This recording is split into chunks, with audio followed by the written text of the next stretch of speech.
Hoje eu queria começar a nossa discussão falando um pouquinho sobre uma plantinha do nosso jardim aqui. Tem uma planta que é muito especial na Índia e ela é chamada de Tulsi. Aqui no Brasil a gente chama ela de manjericão sagrado. Ela é igualzinha um manjericão, só que ela tem muitas propriedades medicinais e ela também é considerada uma planta espiritual, ou seja, ela é considerada como a própria presença da Mãe Divina. Então, é uma planta muito querida na Índia e é muito legal ter essa planta no Asha. E desde que a gente mudou para cá, para o Brasil, eu estava querendo uma mudinha dessa tulsi, desse manjericão sagrado, só que era um pouco difícil de conseguir. Depois que a gente estava aqui já há uns 3 anos, eu consegui uma mudinha. Um discípulo plantou e presenteou aqui o Asha com uma dessas mudinhas. E eu fiquei super contente, porque faz tempo que eu estava buscando, então parecia como se fosse um bebê. Eu não sabia onde colocar ela, se era no sol, se ela perto do altar, nos mestres. Fazia muito sol, eu falava, ih, será que ela está bem? E aí, aos poucos, eu fui me ajeitando com ela e tomando conta. E aí, um dia, eu fui olhar para essa plantinha, para esse manjericão sagrado, e aí eu vi que no galho dela, é um galho igual de manjericão mesmo, bem fininho. Estava nascendo um botão. E parecia um pouco estranho, porque era como se fosse um botão de rosa, só que abaixo das folhas. E eu falei, bom, eu não conheço muito bem essa planta, talvez seja um botão para sair as flores dela ou para sair mais folhas. Eu vou continuar observando. Então eu ia lá todo dia ou de vez em quando e olhava e aquele botão não saía nada dele e ele ia crescendo. E eu achei um pouco estranho, mas falei, talvez leve tempo. E aí, depois de alguns dias ou algumas semanas, as folhas que estavam naquele galho acima desse botão começaram a secar. Falei, que estranho. E depois de um tempo, todas as folhas caíram desse galho e morreram. E eu falei, tem alguma coisa errada com esse botão, que não saiu nada e ainda as folhas morreram. E aí, em alguns outros galhos também apareceram esses botões. E aí, como já estava seco esse galinho, o que eu fiz? Eu cortei o pedaço desse galho e fui fazer uma análise. O que era esse botão que não brotava e estava matando o nosso manjericão sagrado?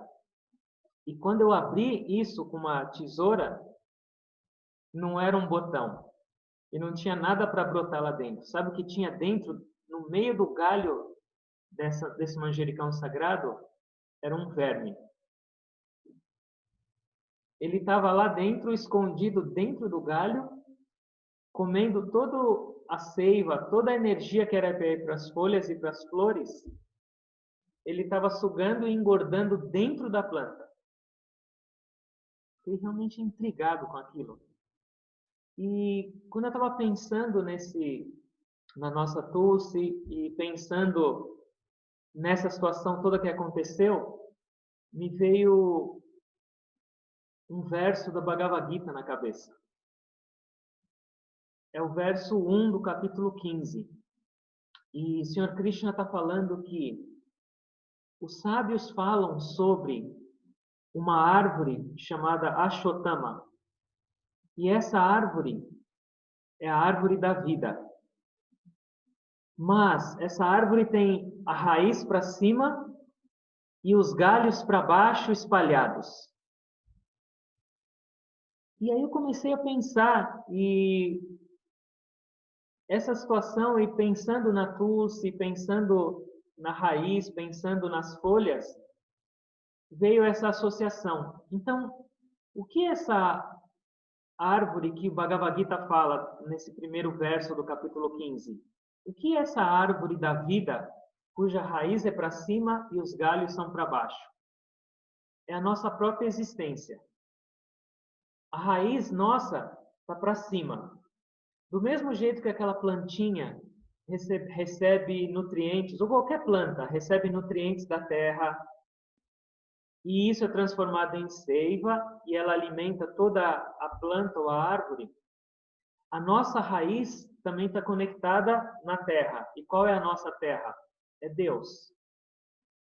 Todos os nutrientes que vêm da nossa vida para a gente viver, falar, pensar, se mover, vem dessa nossa conexão, a nossa raiz conectada com o divino.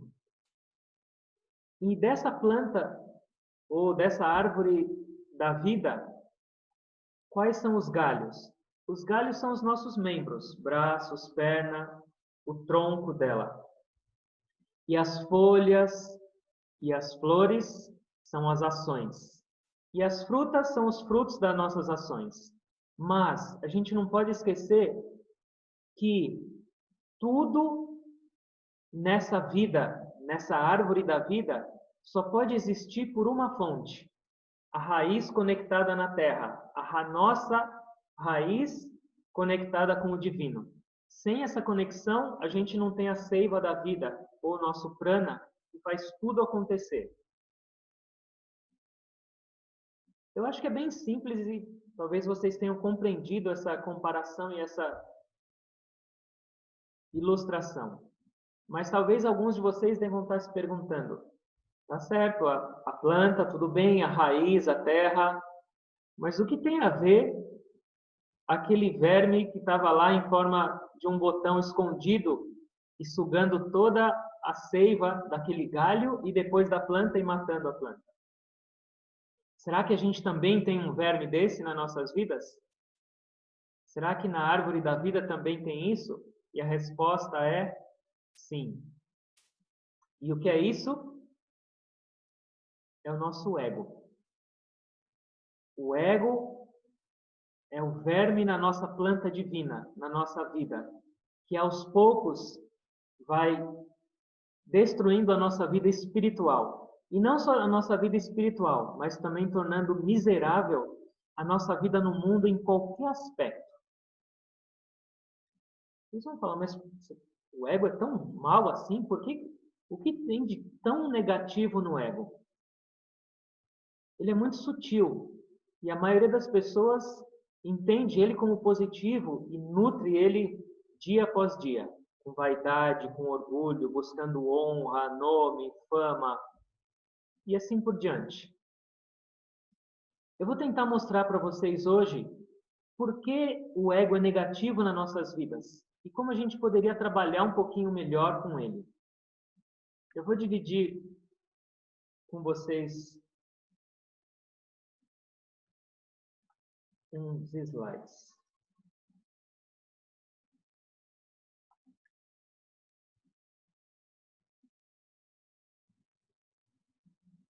Espero que vocês estejam vendo. Então, por que o ego é negativo? Eu vou apresentar para vocês a família dele.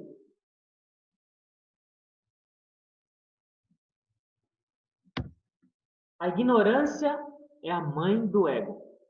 E que ignorância é essa?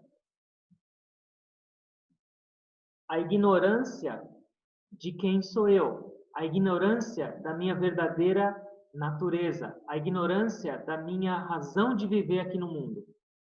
Por essa ignorância, por eu não saber quem eu sou, por eu não saber o que eu estou fazendo aqui no mundo, surge o ego, que é essa individualidade, essa falsa identidade. Então, da ignorância vem o primeiro filho, é o ego. Então, como a ignorância, a mãe ignorância é muito ocupada no mundo, ela tem que cobrir os olhos de todo mundo, o ego toma conta de toda a família. Depois do ego, quem vem? Vem uns gêmeos. E esses gêmeos nessa família são o amor e ódio. Lembra, quando eu estou falando amor aqui, não é um amor puro, um amor divino, um amor incondicional. Não, é um amor relacionado a apego, a expectativas, a emoção desregulada, a possessividade, ou seja, é um aspecto negativo do amor. E ódio é a frustração, a raiva, a ansiedade, a insegurança, tudo que vem quando a gente não consegue algo que a gente deseja. Então, esses gêmeos, eles andam sempre de mão dadas. Quando a gente cria muita expectativa, quando a gente tem muita ganância, é certo que depois vai vir frustração, raiva, ou tristeza ou decepção. Então, esses gêmeos estão sempre juntos com o ego. Essa família é uma família muito unida. É difícil de separá-la. Será que tem mais alguém ainda nessa família ou não? Sim. O filho mais novo, que é o caçula. E quem é esse? Medo. Então, lembra, sempre que a gente nutre o ego nas nossas vidas, a gente está automaticamente convidando toda a família, dando as boas-vindas. Ego vem o amor e ódio, ou seja, gostos e aversões que tornam a nossa vida miserável, e por consequência, o ponto final é o medo. Então, sempre, lembra, não existe exceção para isso. Sempre que a gente alimentar o ego nas nossas vidas, a gente está convidando o amor e ódio e o medo. Ele sempre vai ser o resultado final. Nós vamos perceber essa família ou inteira ou pelo menos algum desses familiares. Então é importante a gente lembrar disso para a gente ter um pouco mais de consciência ao viver. Para a gente entender um pouquinho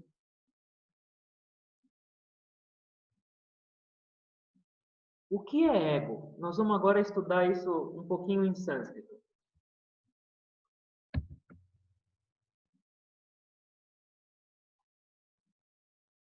Ego, em sânscrito, é chamado de ahankara.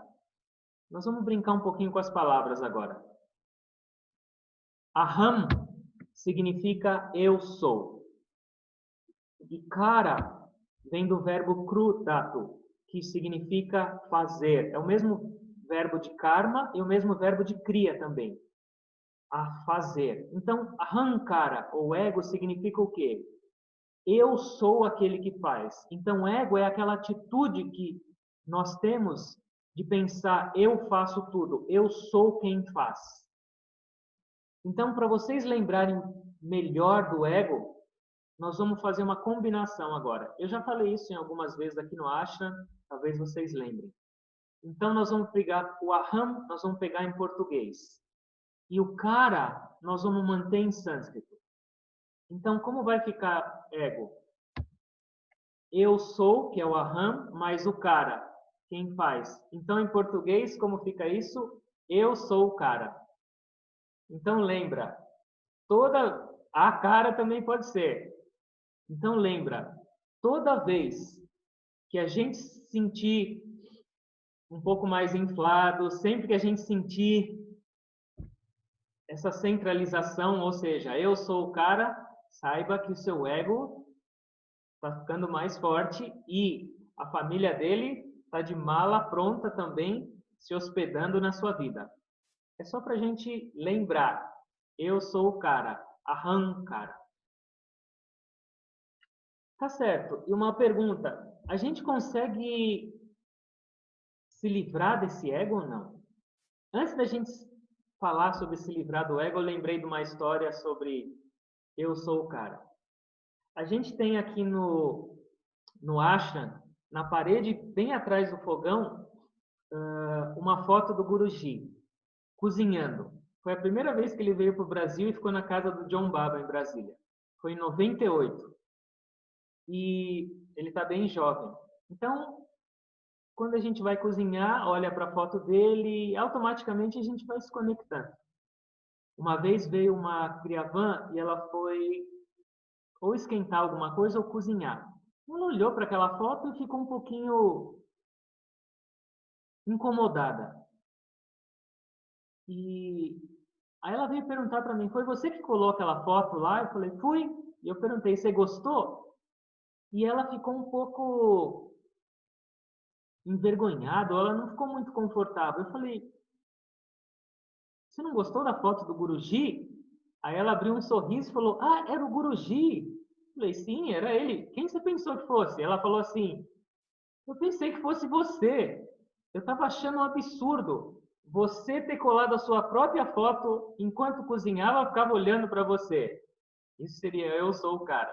Mas era a foto do Guruji. Então, ela ficou bem mais aliviada depois que ela soube que não era, que eu não tinha colado a minha própria foto na parede do fogão.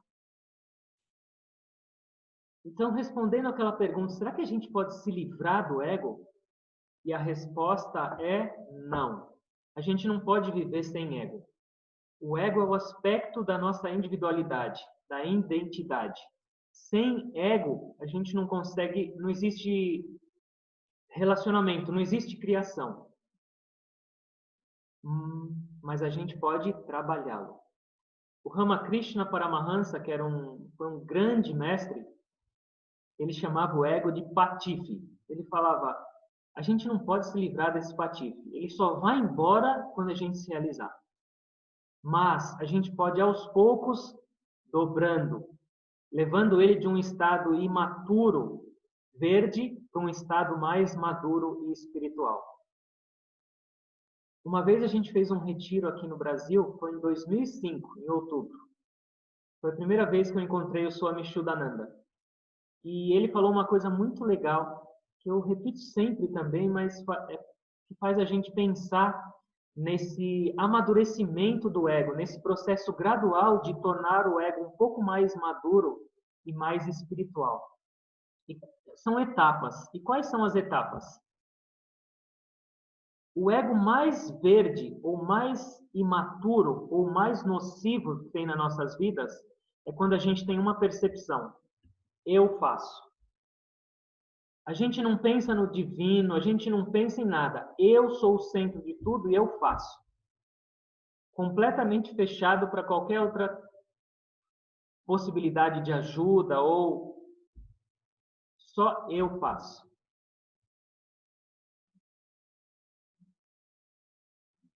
O próximo passo já amadurecer um pouquinho.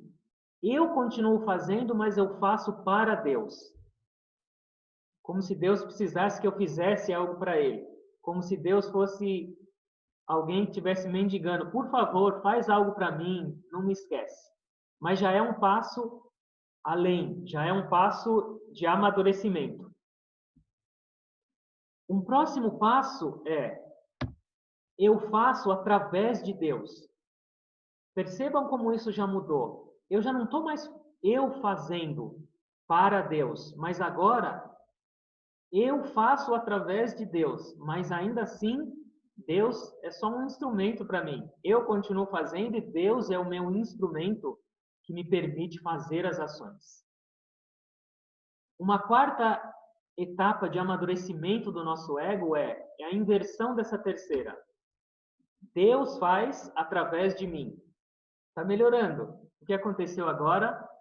Eu me tornei um instrumento nas mãos de Deus. Ele está fazendo através de mim.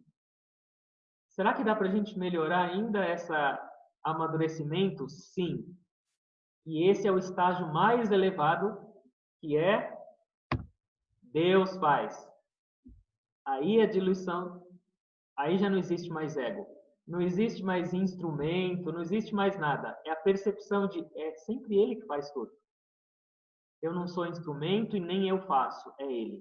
Esse é o estágio mais elevado que os mestres percebem o tempo inteiro.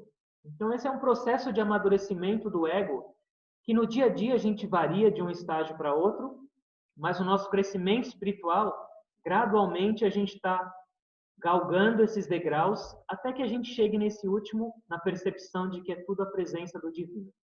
Certo?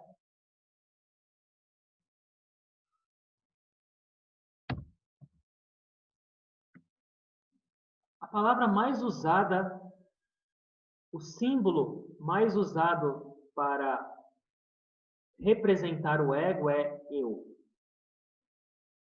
Uma pessoa egoísta, que tem um ego acentuado, consciente ou não, ela está o tempo inteiro falando: eu fiz isso, eu sou aquilo.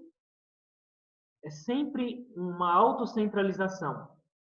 E lembra, ego não é só para cima. Eu sou bom, eu sou inteligente, eu sou espiritual, eu sou.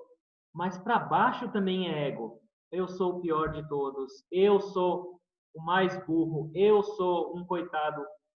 Continua no eu. Só mudou um pouquinho a perspectiva, mas ainda assim, para cima ou para baixo é um ego inflado. Lembrem disso. Aí a pergunta é: eu não consigo me livrar disso. Eu tenho que conviver com isso.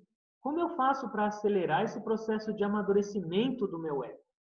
E aí a gente tem que se valer e se utilizar de duas ferramentas. E quais são essas ferramentas? A primeira é devoção. E a segunda ferramenta, sabedoria. Vamos começar com a segunda ferramenta. O que significa usar a sabedoria para diluir o ego, para amadurecer o ego, para se libertar dele gradualmente? Sabedoria, aqui nesse caso, significa, a gente pode analisar em dois aspectos. O primeiro aspecto é saber o mal que o ego faz para você. Então, nesse primeiro ponto da sabedoria tenha essa família do ego que a gente descreveu bem clara na sua frente. Faça um pôster da família do ego, essa família unida, e deixa bem claro na sua vida. Para você entender que ele não é bom para você, que ele está te fazendo mal, mesmo em algum momento ele te fazendo se sentir bem ou para cima, mas aquela família está presente. Então, o primeiro aspecto da sabedoria é: lembre sempre da família do ego. O segundo aspecto de sabedoria é: analise sempre as intenções por trás de cada atitude, de cada ação na sua vida. O que quer dizer isso? Antes de você agir, pense um pouquinho o porquê eu estou fazendo isso.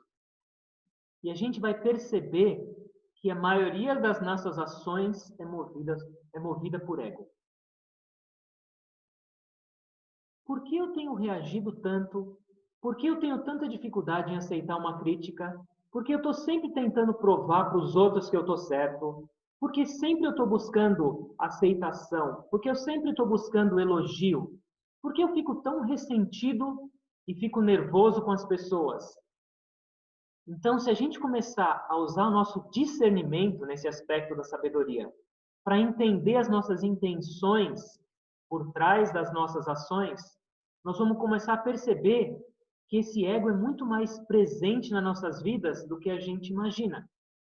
E essa percepção não é muito agradável. Mas essa percepção vai trazer uma força maior para a gente começar a se afastar do ego, se afastar da família do ego.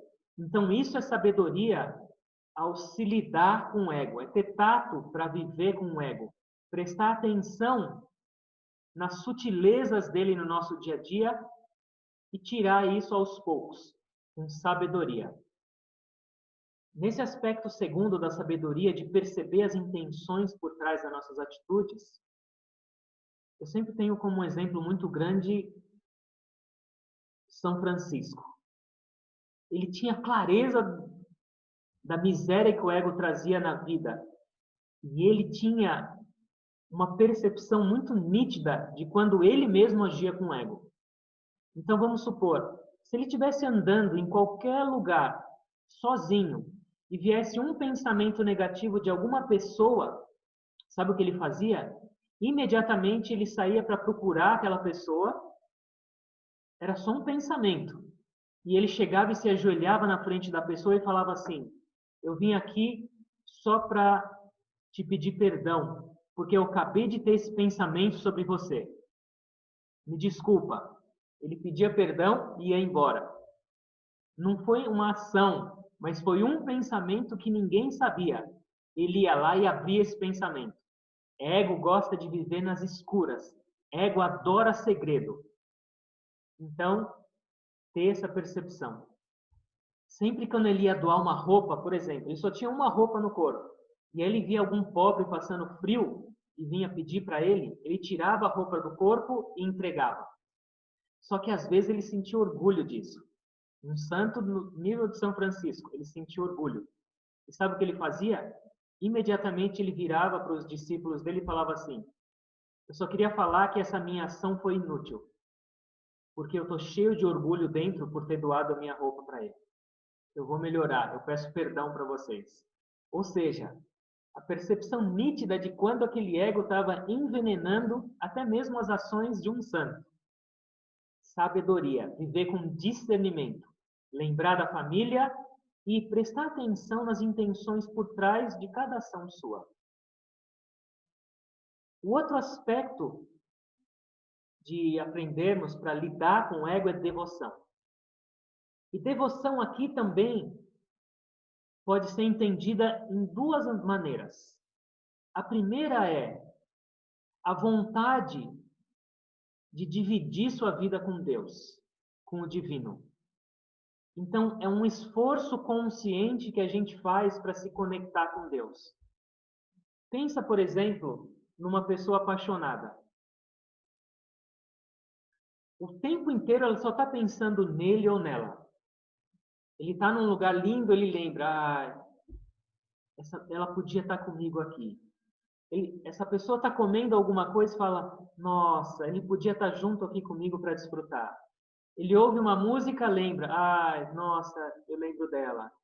O tempo inteiro uma pessoa apaixonada está lembrando do amado ou da amada. Então, esse deveria ser também a nossa atitude perante a Deus ou aos mestres no dia a dia.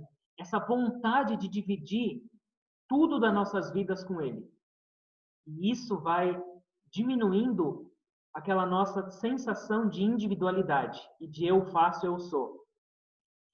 Cada momento deveria ser dividido com Deus, pensamento, palavra e ação, bom ou ruim. A gente não pode fazer isso com um amigo. A gente não faz isso nem com a pessoa mais próxima e mais íntima das nossas vidas. Todos nós temos segredos quando se trata da nossa relação com outras pessoas. Mas com Deus não existe segredo, porque Ele sabe. Então, esse ato de querer dividir, de querer compartilhar, vai aos poucos diluindo o nosso ego, a nossa individualidade, e vai expandindo o nosso coração. E lembra, isso é um esforço contínuo, é um treino. Carrega uma foto de um mestre, ou de Cristo, ou de alguém que você se identifica como forma divina. Ou vai fazendo pequenas orações durante o seu dia. Oferece suas ações. Oferece antes de você fazer algo. Ofereça o seu fazer e ofereça também o seu pós-ação. Aos poucos, isso vai deixando a gente mais conectado e vai permitindo que a gente tenha a percepção de que eu não estou sozinho e não sou eu realmente que estou fazendo tudo. Então, esse primeiro aspecto da devoção é um esforço que a gente deve ter para se conectar cada vez mais com o divino. Me veio à cabeça um outro verso do Gita que fala: entregue todos os seus deveres para mim e não se preocupe, eu vou cuidar de todas as suas responsabilidades. E dessa maneira, você vai vir até mim. Então, o primeiro aspecto é um esforço. E o segundo aspecto da devoção já não é mais um esforço, é uma entrega, é uma percepção, é um viver natural, entregue e experienciando o divino realizando, o divino vivendo através de você, o divino se manifestando através de cada uso dos seus sentidos no mundo. E esse é o aspecto mais alto da devoção. É uma devoção sem esforço, é uma devoção e uma entrega natural. E quando eu falo dessa última devoção, desse estágio realmente de entrega, onde não tem mais um esforço, eu gosto de mencionar esse exemplo do Guruji. Algumas vezes eu já ouvi o Guruji falando isso, mas uma dessas vezes a gente estava indo para uma palestra numa igreja e faltando 1 minuto para chegar na palestra, o Guruji vira para mim e fala: qual é o tema de hoje da palestra? Quando eu falei o tema, a gente chegou na igreja. Aí ele chegou lá, sentou, e antes de ele começar a palestra, ele falou para as pessoas: eu só queria falar para vocês que eu não tenho a mínima ideia do que eu vou falar hoje, mas possam ter certeza de que não sou eu que estou falando. Tudo que sair dessa boca está vindo direto dele. E aí ele fechou os olhos, fez uma oração e começou a falar. Mas ele não falou. Era só um fluir do néctar divino através da boca dele. Eu estava traduzindo. Quando ele acabou a palestra, eu olhei e tinham muitas pessoas chorando, emocionadas pelas palavras. Então, isso é uma percepção real de entrega verdadeira. Não é um falar, ah, Deus cuida da minha vida, mas é a experiência. E é essa experiência que, através da nossa prática, do nosso esforço para dividir os nossos momentos com Deus, mesmo que mecânico no começo, vai levar a gente para esse estágio final de devoção. É isso que a gente está buscando na nossa vida. O ego é o que torna a nossa vida miserável, esse ego acentuado, essa individualidade. Então, a gente tem que usar essas duas ferramentas, devoção e sabedoria, para lidar com esse ego e gradualmente começar a ter experiência de quem realmente nós somos. Paramahansa Yogananda, em algumas vezes, em algumas falas dele, ele falava assim: eu matei o Yogananda já faz muito tempo. Agora quem habita nesse corpo é Deus. É lá que a gente tem que chegar. E é lá que a gente está andando em direção lá, gradualmente. E isso é no dia a dia. Esforços conscientes, viver consciente e meditar, nós vamos chegando nesse estado. Nós vamos então agora só fazer um resumo de tudo que a gente falou agora e nós vamos transformar isso numa equação. D de devoção, mais eu, que é o ego, mais S, que é a sabedoria. Qual é o resultado? Deus. E o que significa isso nas nossas vidas? Se eu aprender a usar o eu, que é o ego, que não dá para se libertar, você não pode jogar ele fora. Mas se a gente aprender a usar esse ego encaixado entre devoção e sabedoria, D mais eu mais S vai dar o quê? Deus.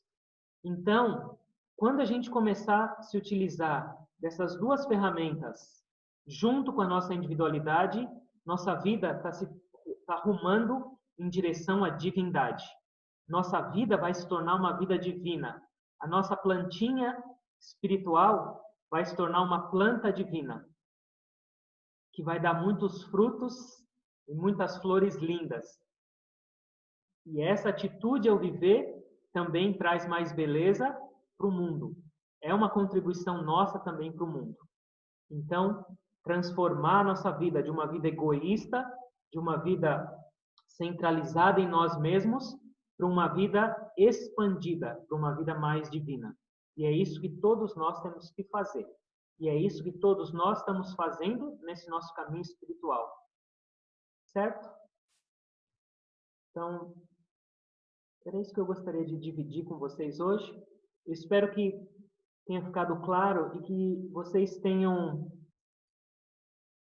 captado coisas para aplicar no nosso dia a dia. Vida espiritual tem que ser uma vida prática.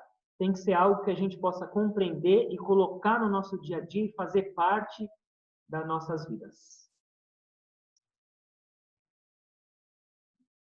Eu agradeço a todos e eu me curvo a todos vocês. Om. Amém.